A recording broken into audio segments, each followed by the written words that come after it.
What's up? It's Sunday, June 2nd. There are 15 games to talk about in baseball today, but drop a like, subscribe if you haven't, because even though yesterday wasn't a green day, I know red looks weird. We don't see red too often around here. 17 to 21 days have been green. We like to see that. You got to think of this like the stock market. The bets are going to go up and down just like stocks. They don't hit every single day, but when they do over time, you get a nice positive trajectory. And that's what we like to do based on statistics here. So we got 15 games. Let's jump into that first one. First game, we got Minnesota and Houston. We got Woods Richardson with a 2-7 going up against Brown with a 6-3-9. Advantage Minnesota in the pitching market off the jump.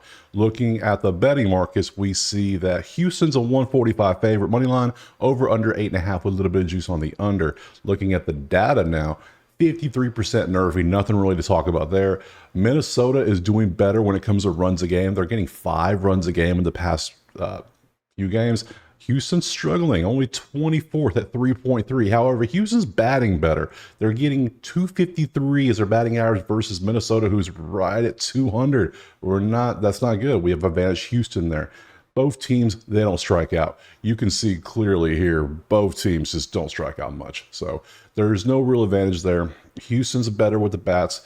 Minnesota's getting more runs, but Minnesota has the massively better pitching advantage, and the fact that Minnesota is a slight dog, I like to see that actually. I'm going to be taking Minnesota plus money on that money line. Over under, we're going to pass on, and we're going to move on to the next game. Next up, we have Detroit and Boston. We have Mize with a 4-7 against Bello with a 4-1-8.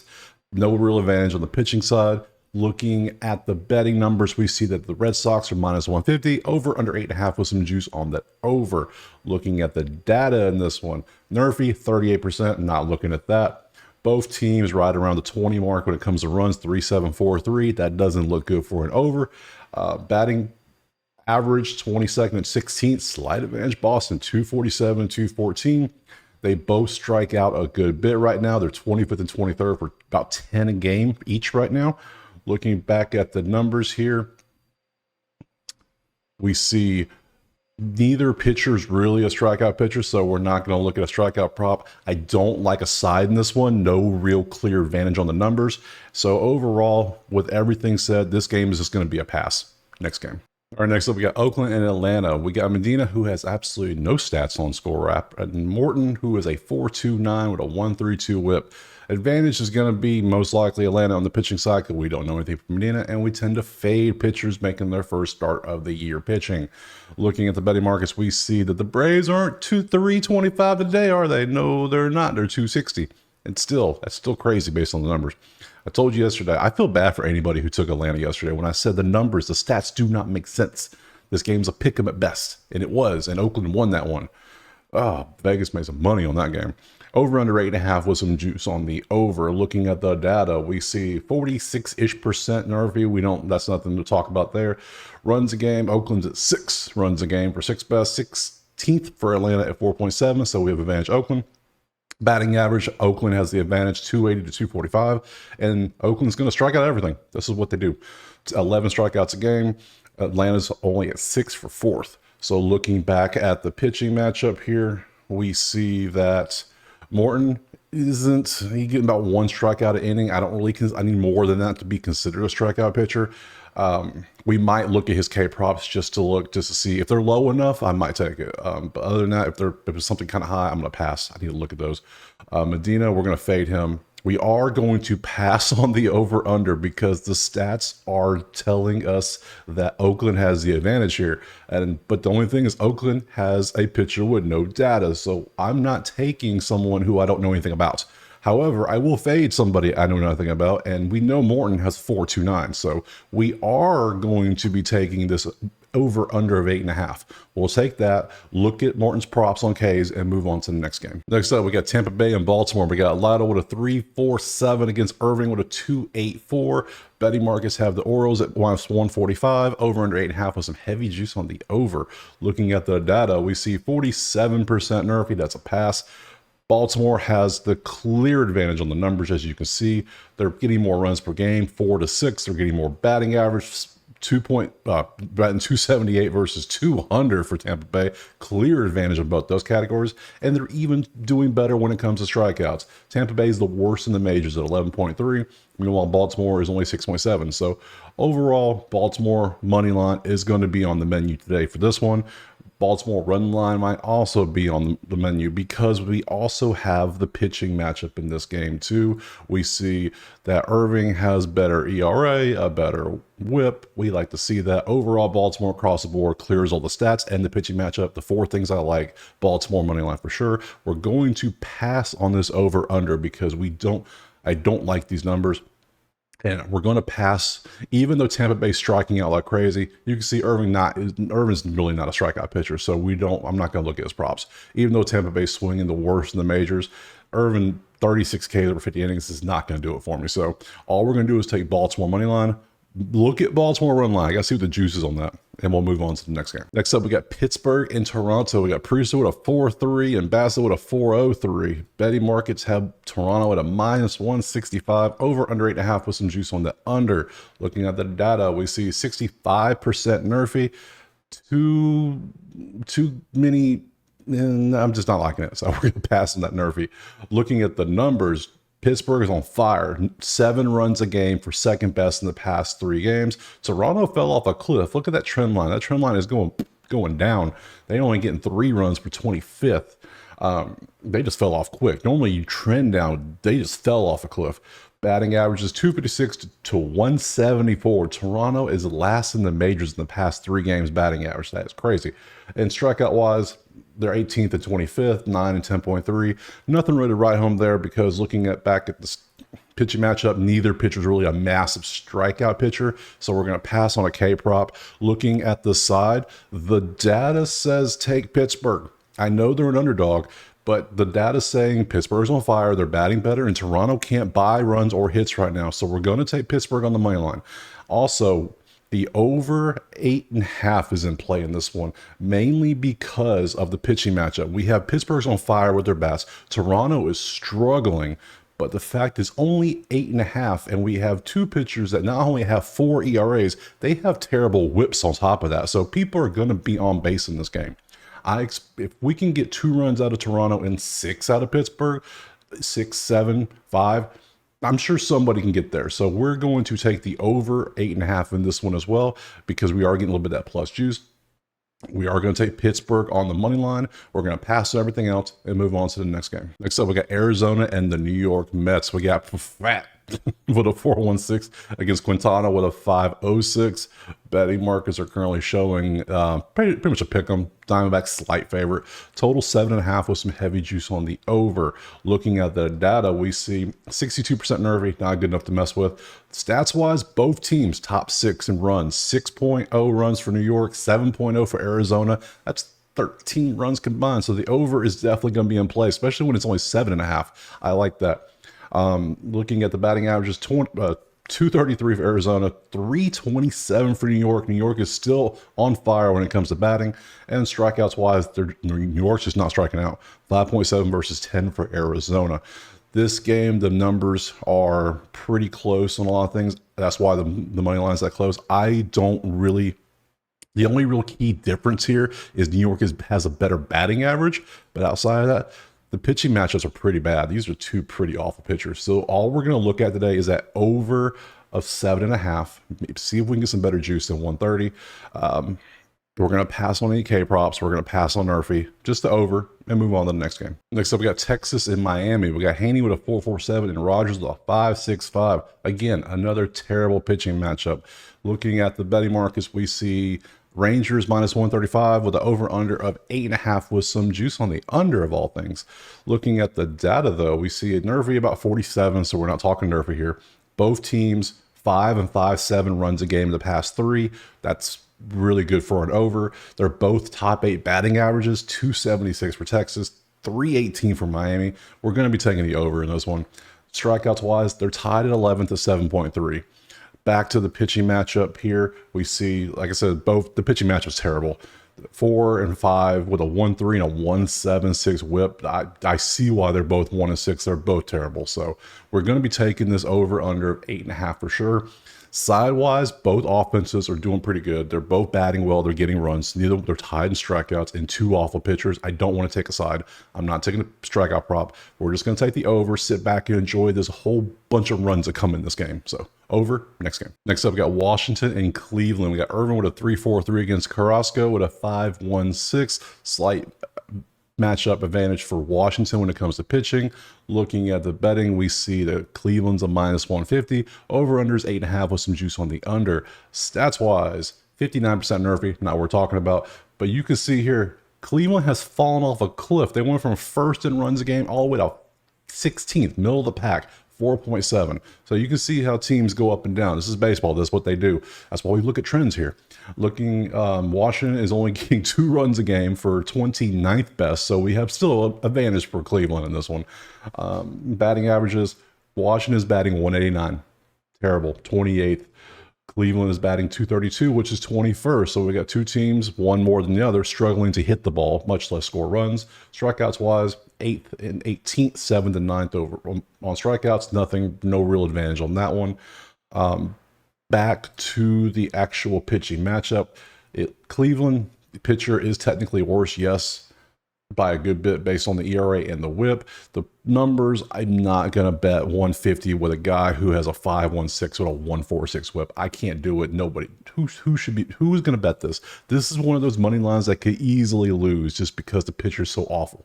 So we're going to pass on the money line. Total wise, with 2 offenses that are kind of struggling, we don't know much, with 2 pitchers that not good. I'm not liking anything in this game. This entire game is going to be a pass. All right, next up, we got the White Sox and the Brewers. We got Nostrini with a 9.92 and a 2.20 whip against Peralta with a 3.61 with a 1.06. Massive advantage for Milwaukee in this one. Looking at the betting market, 300 is the money line. See, that makes more sense. It's still crazy to bet -300 on anything, but it makes more sense because now you see the over under 7.5 with a little bit of juice on the over, but 300 with that type of pitching matchup disparity, and then the data also backs that up. Nerfies at 57. We're not talking Nerfies. We're looking at the runs. 7.3 for Milwaukee, 3 for Chicago. Batting average 355 for Milwaukee as a team. They are hitting everything thrown at them. Chicago 206. Milwaukee striking out 10.3, but when you're swinging that much, it happens, I guess. And then 8.3 for Chicago. So we have a little bit of advantage to strikeouts for Chicago, but that's not going to matter because looking at this terrible pitching matchup, you see Nostrini has more walks than Ks, 2.2 whip, almost a 10 ERA. Yeah, I'm putting -300 Milwaukee into a moneyline parlay because the numbers make sense. Now, yesterday with Atlanta, Oakland, it didn't make sense. The numbers didn't add up. Oakland had better stats. Here, you see the stats. The stats don't lie. Milwaukee's on fire. I would be shocked if Chicago did it because the stats don't tell me this. Now, they can fall off a cliff anytime. We know this, but I'm taking Milwaukee. I'm also taking Milwaukee on the run line, which is, it's a 2.5 run line. Ooh. You know, it's... the numbers are so off. Don't do this. I'm going to do this. You shouldn't do this, but I'm going to. I'm going to take Milwaukee on a 2.5 run line. That feels so weird to say, but I'm going to do it because the numbers are just such a disparity. The pitching matchup is such a disparity that it just makes sense. This game should be like 10-2 final. It should be. So, but I'm going to take the -2.5. I'm not going to take the over-under in this one because for all I know, this game could be 6-0 final. Easily could. So we're just going to take Milwaukee money line, Milwaukee super run line at 2.5. Move on to the next game. Next up, San Diego and Kansas City. We got King with a 4.09 and Reagans with a 3.36. About the same, no real advantage when it comes to pitching. Betting markets, rolls 135, over under 8.5 with some juice on the under. Data time, 30.9% Nerfy. That gives you a 69 point, almost a 70% Yerfy chance in this one. So I'm not even looking at a Yerfy here. Based on the offenses too, you can see 6.3 runs a game versus 5.7 runs a game. They're both top 9 in the past few days. Batting average 343 for San Diego, 257 for Kansas City, advantage San Diego. And San Diego just doesn't strike out. They're still at 4 strikeouts a game. Number one. Kansas City is at 7.7. So let's look back over here at the pitching matchup. We see that Reagans is a strikeout pitcher, but you're going against the worst strikeouts team to strike out. So I might not liking the strikeout prop there. King is also a strikeout pitcher, but the data tells us that 13th isn't worth looking at a prop there either. So we're going to pass on a strikeout prop. Looking at the total here, 8.5, we have two offenses that are both clicking very well. And the pitching matchups are not that great. They're okay, but they're not great. So over 8.5 definitely looks like it's going to be in play here. Sidewise, I couldn't tell you. Couldn't even begin to tell you. Both pitchers are kind of close. The stats here, Kansas City has a slightly better pitcher, but San Diego has slightly better stats. So we're going to pass on the side. We'll take the over 8.5 because the offenses are clicking so well and just move on to the next game.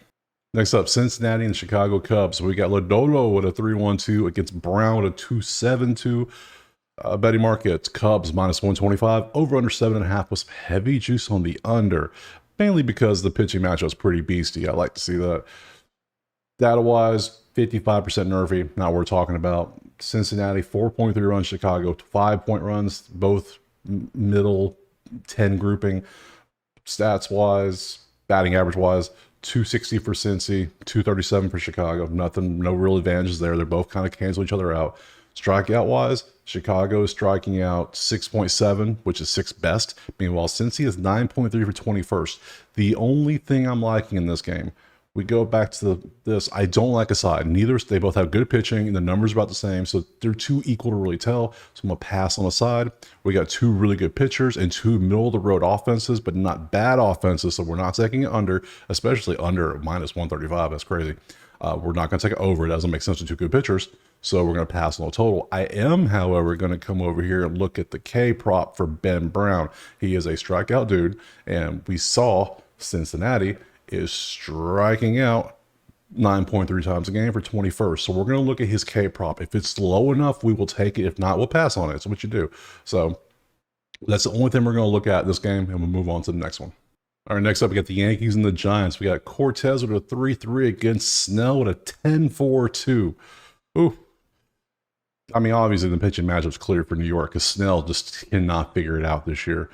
Looking at the betting market, we see Yankees are minus 145, over under 7.5 with some juice on that over. Stats-wise, 51%. Nerfy is a pass. Yankees second at runs per game at 7. Giants 29th at 2 runs a game. Advantage New York. Batting average 253 to 191. Advantage New York. Strikeouts are about the same. So the clear thing we see here is, are we looking at a strikeout prop for either of these pitchers? I wouldn't touch anything Blake Snell. I did it once. I got burned. I'm not trying to burn my money today. So we're not going to take anything with Blake Snell. That's just, Cortez, 67 strikeouts, but we saw that they're not really that much of a strikeout team, so we're going to pass there. I'm not taking a total in this one. Looking 7.5. Snell could give up 7 in one inning by himself the way he's pitching recently, but I just don't trust that, so we're going to pass on that. I am going to take New York in the money line. The stats here tell us New York's bats are way hotter right now, and San Francisco's bats are cold, so we're going to take New York on the money line. I might, since there is such discrepancy, and we're going to be fading Blake Snell hard here, I'm going to take New York on the run line as well, because I think the way New York is going right now, I think they can get to Snell, rough him up early, get him out the game, and with a nice, comfortable lead. So we're going to take New York money line, New York money line, next game. Next up, we got the Angels and the Mariners. We got Canning with a 508 against Castillo with a 328. Advantage Seattle on the pitching. Betting markets, 210 for Seattle is kind of high in my opinion on the money line. 7.5 is the over-under with some juice on that under. Looking at the data, we see 54% nerfy, not what we're talking about. Seattle has the advantages on the runs. They're 4.7 to 2.3. LA is struggling. Batting averages, we see 234 to 181. Again, LA is struggling. Seattle's middle of the road. And neither team is, they're about both middle of the road on strikeouts. Looking back at the pitching matchup, we see that neither pitcher is really a strikeout dude. Castillo's about 1 a game, 1 an inning. Canning is less than that, so no strikeout props to look at here. Looking at the total here, we see that it is 7.5, and we have pitchers that are giving up a lot. Only problem is LA is struggling offensively. Meanwhile, Seattle's middle of the road, so we are going to pass on the over/under. Seattle money line does make sense. They do have all the advantages, but 210 is crazy. So I'm not going to take Seattle run line, but I will throw Seattle into the money line parlay and move on to the next game. All right, next up we got Colorado and the Dodgers. We got Gomber with a 276 and Stone with a 316. Betting markets, Dodgers hefty minus 275.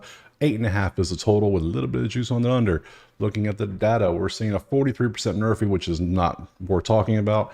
Dodgers have the advantage in runs by 1. It's 5 to 4 runs per game in the past 3. Batting average, 305 versus 266. We have a slight advantage for the Dodgers, and they're both tied at 7 on strikeouts. So we see slight advantages. However, we see a slight advantage for Colorado in the pitching market. You don't say that too often when it comes to Colorado pitching, but there is a slight advantage here. Not much, really. Outside of that, it doesn't make sense to me why Dodgers are minus 275. That just does. This is just like Oakland, Atlanta yesterday. The stats are too close. It doesn't make sense. Will the Dodgers win? Probably, but I'm not putting them in my parlay. I don't want them to be the last leg of my parlay that causes to lose, so we're going to leave them out. We're not going to take an over/under. Strikeout props, neither dude is really a strikeout dude, so we're going to pass on that. This entire game is going to be a pass. Next game. All right, last game, we got St. Louis and Philly. We got Lance Lynn at a 3.45 against Walker with a 5.51. Looking at the odds, we see Phillies minus 145. 8.5 is the total with some juice on that over. Stats here tell us that the Nerfy's about a 47% chance. That's a pass.